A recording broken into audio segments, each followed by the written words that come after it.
Ooh. Hey everyone, I don't know if this room has good sound absorbance. I don't know what the atmosphere sounds like in the video, but I don't want to go in a hot car right now and do a review.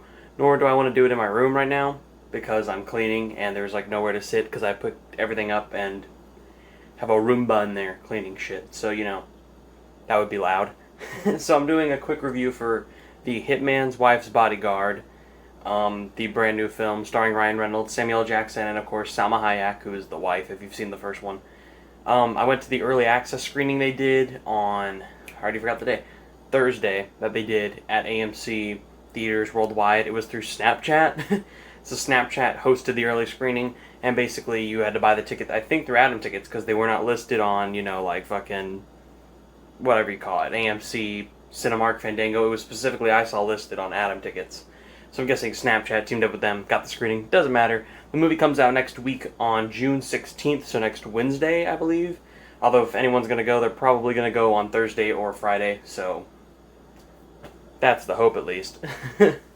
So the new movie takes place, I don't know when after the first, it's not really hinted at, but we can assume maybe like a year or two after the events of the first film. Darius Kincaid, played by Samuel L. Jackson, is kidnapped by this fucking gang who is part of Antonio Banderas, who's the villain of this one's gang, and Salma Hayek comes to Ryan Reynolds' help, and she's like, you need to help me save my husband from the fucking mafia or whatever. And first of all, that plot is in the trailer. They resolve the plot. They save him within like 10 minutes of that scene. So he is saved almost instantly in the movie. The movie just goes on from there. And it's kind of a story that is just moving.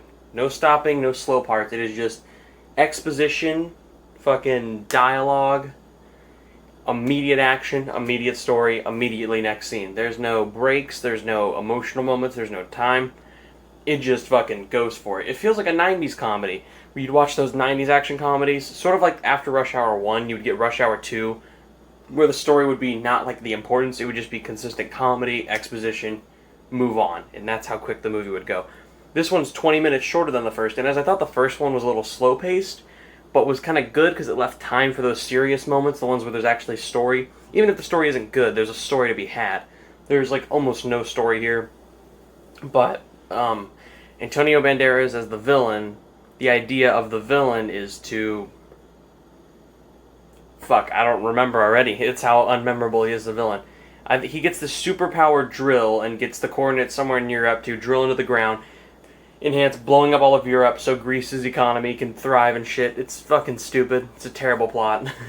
It's there just so they have the reason to have whatever they had, the Hitman's Wife's Bodyguard, because they already saved Samuel L. Jackson, because they had to save him probably because they're like, well, we can't make him be the one getting saved the whole movie and have it just be the wife and him, because Samuel L. Jackson was so funny in the first one. We gotta immediately save him and write in this new plot, which I guarantee you is what they did, because this plot goes but nowhere. Is the movie funny? It can be at times funny. There's some funny moments.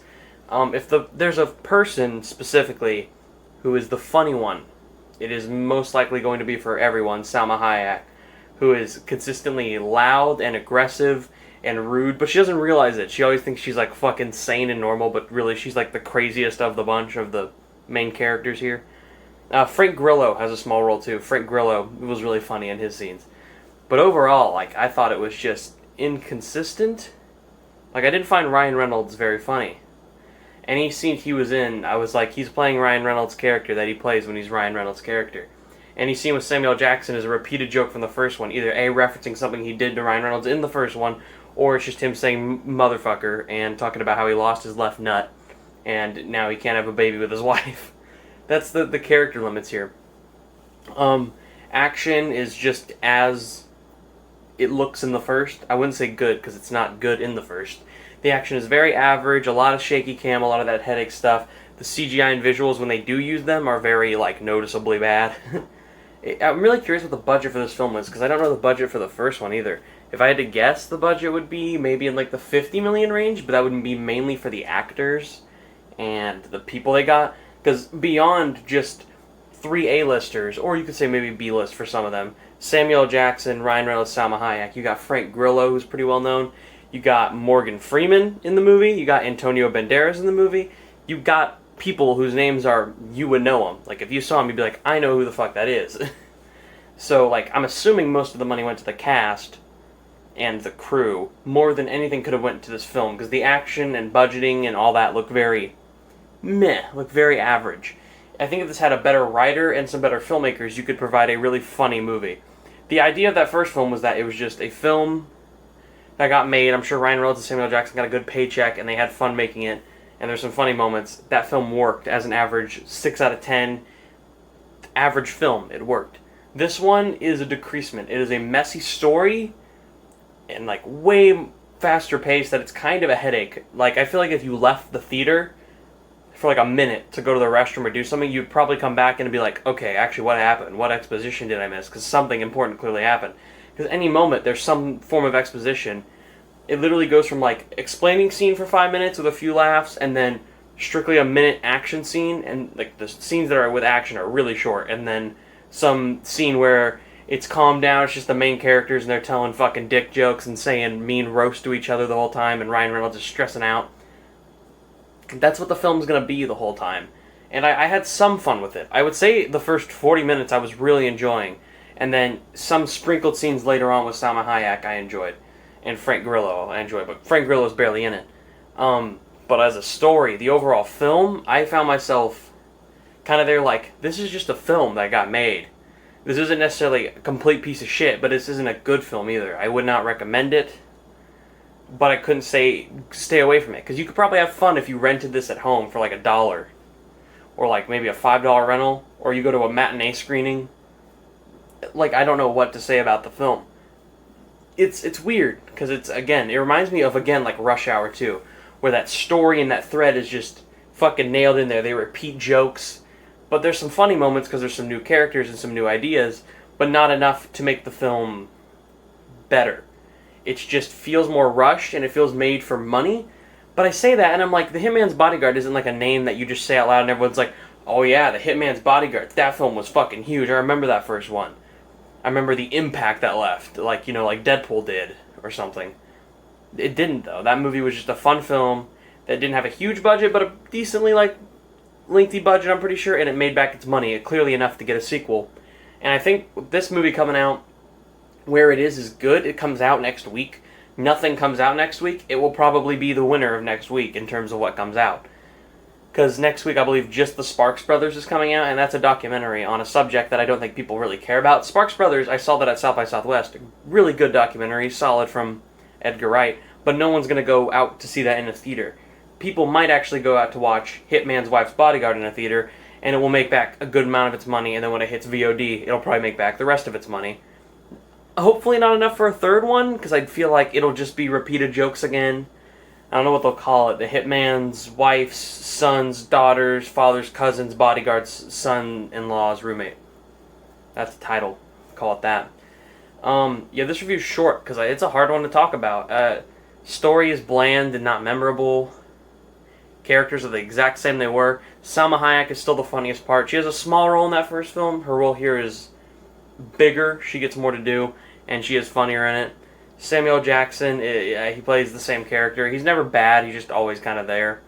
Some things he can steal scenes in. This is just a movie where he's the same character, so it's nothing really special. Same for Ryan Reynolds. It's Ryan Reynolds' character. Frank Grillo has a small role where he's just an aggressive Boston police officer who's been fucking moved to Europe. That's a funny concept, but they played nothing into it. I honestly think there's story elements that are left out because it feels like they didn't explain anything very well. So if I had to guess, some shit is left out of the movie and they just didn't mention it. A lot like the movie I saw last night that I've already reviewed and just posted, The Hitman, or not, fuck that up, The House Next Door, Meet the Blacks 2, has the same problem where it feels like they shot scenes incoherently or stuff was cut out. It feels like that could have been here too. Not to as aggressive a level. This movie's certainly, if you compare it to House Next Door and Meet the Blacks, is a masterpiece. This fucking movie is amazing then, if you're comparing it to what happens in that movie. But if you're just comparing it as a film, or just even watching it as a film, you're going to go and have some laughs, some fun, but you're not going to leave this going like, I want to see that again. Because I don't. I have no interest in it. If it's on Black Friday for like $8 on 4K, like I got the first film, I would pick up a 4K of this just to have it next to it and watch it one more time, maybe ever, and then not come back to it again. I could still watch that first one again at some point in time. Even if it's not a huge rewatchability factor, this one has almost no rewatchability factor, which is kind of sad. So overall, I would give The Hitman's Wife's Bodyguard a shitty fucking title, which I get the joke of it, because the first one was The Hitman's Bodyguard, and the hype of it was that it was playing the song from the movie The Bodyguard with having concepts from The Bodyguard but not really being The Bodyguard. This one being The Hitman's Wife's Bodyguard, because Salma Hayek did steal her scenes. She was the best character in the first one, so they clearly were like, oh, she got a lot of laughs, let's just make this her surrounding point, when really the title doesn't even make sense. You could call it like fucking, give it like a James Bond title, call it like Drill into Earth or something like that, because it's just the same characters, and only about 30 minutes of the actual story revolve around what happened in that first film and who these characters are. Most of it is completely offspring from that. So, The Hitman's Wife's Bodyguard, I'm gonna give it, I'm like really stuck between two ratings, because I thought it was poorly made and probably deserves this rating, but I also did laugh quite a bit at Salma Hayek. I was fairly entertained for the time being, even though I do not want to come back to it again. It's just not that rewatchable. But for the time being, as a one-time watch, and as a film that it is, just like Rush Hour 2, I think I would give this a solid 5 out of 10. I think it's very mixed 50-50 feelings that I have for it. And I feel like a lot of people will have that same reaction when they see it. They'll think it's just, alright, I had some fun, probably not going to see it again. And yeah, that's about it. If you're asking why my hair is wet and why I'm in here the whole review, again, cleaning out there, and I just got out of the shower. And I'm wearing a Rick and Morty shirt. Only geniuses can understand this comedy, you know? Just like The Hitman's Wife's Bodyguard, apparently. Alright, next to review, I'll be reviewing Infinite, from Paramount Plus, Mark Wahlberg's new movie that was supposed to go to theaters. Then they announced like a month ago, going straight to Paramount Plus. And there it fucking is at home. I did watch that, so stay tuned for a review of that movie. It's going to be great. And yeah, check out previous reviews, Peter Rabbit 2, The Runaway, and Meet the Blacks 2, The House Next Door. Yeah. Bye. We just acknowledge that not only are we safe, this really feels like a new beginning.